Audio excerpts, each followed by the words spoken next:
ദാ ഈ ഡ്രസ്സൊക്കെ പാക്ക് ചെയ്ത് ഞാനും പ്രാണയും കൂടി ഒരു യാത്ര പോവാണ് കേട്ടോ. വേറെ എവിടെയല്ല, എൻ്റെ സ്വന്തം വീട്ടിലേക്കാണ് ഞാൻ പോകുന്നത്. പ്രാണയുടെ മാമൻ്റെ വീട്ടിലേക്ക്. എൻ്റെ കുട്ടിക്കാലം ഞാൻ ഒരുപാട് എൻജോയ് ചെയ്തിട്ടുള്ളതും ഒരുപാട് ടൈം സ്പെൻഡ് ചെയ്തിട്ടുള്ളതും എൻ്റെ മാമൻ്റെ വീട്ടിലാണ്. അതൊക്കെ ഒരു നനുത്ത ഓർമ്മകളായിട്ട് മനസ്സിലിങ്ങനെ കിടക്കുന്നുണ്ട് കേട്ടോ. ആ ഓർമ്മകളൊക്കെ മനസ്സിൽ മരണമില്ലാതെ ഇങ്ങനെ കിടക്കട്ടെ. ഞങ്ങളിപ്പോൾ പോണത് റെയിൽവേ സ്റ്റേഷനിലേക്കാണ്, ട്രെയിനിലാണ് കേട്ടോ പോണത്. അപ്പോൾ അതിൻ്റെ ഒരു എക്സൈറ്റ്മെൻ്റ് ഒക്കെ പ്രാണയ്ക്കുണ്ട്. ഫറൂഖ് ടു തൃശ്ശൂരാണ് നമ്മളുടെ ജേണി. ഇനി ട്രെയിനിൻ്റെ ഉള്ളിലെ വിശേഷങ്ങൾ കാണാം കേട്ടോ.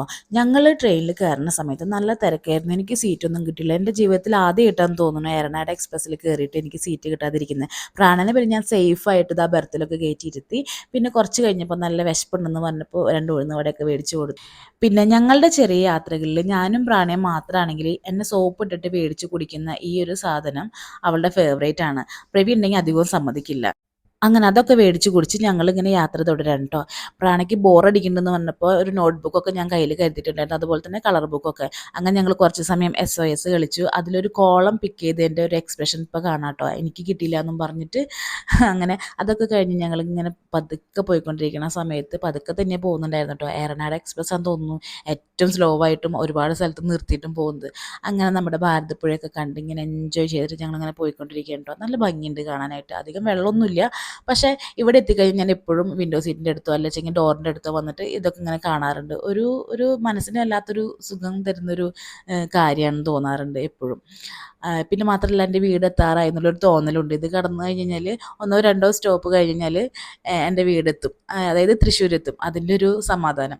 അങ്ങനെ അതൊക്കെ കഴിഞ്ഞിട്ട് വീണ്ടും പ്രാണയ്ക്ക് ബോറടിക്കുന്നു എന്ന് പറഞ്ഞപ്പോൾ വീണ്ടും ഞങ്ങൾ എന്തൊക്കെയോ ഇരുന്ന് കളിച്ചു.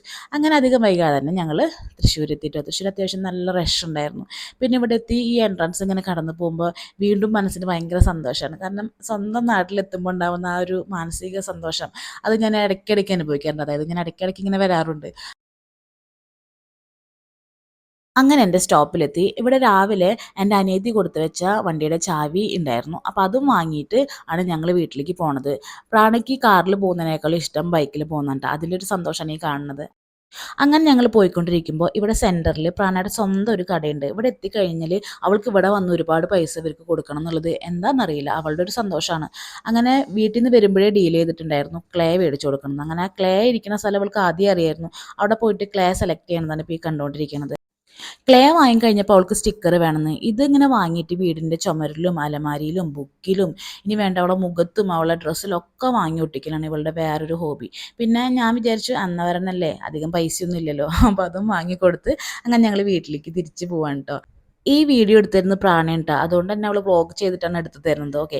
അങ്ങനെ ഞങ്ങൾ ഞങ്ങളുടെ എൻ്റെ സ്വന്തം വീട്ടിലെത്തി. അവിടെ പ്രാണനെ കാത്ത് പ്രാണയുടെ മാമമ്മ ഉണ്ടായിരുന്നു. അങ്ങനെ മാമമ്മയും മോളും അവരുടെ ലോകത്തേക്ക് ഇങ്ങനെ പോയിക്കൊണ്ടിരിക്കുകയാണ്. അപ്പോൾ thank you for watching. Thank you so much.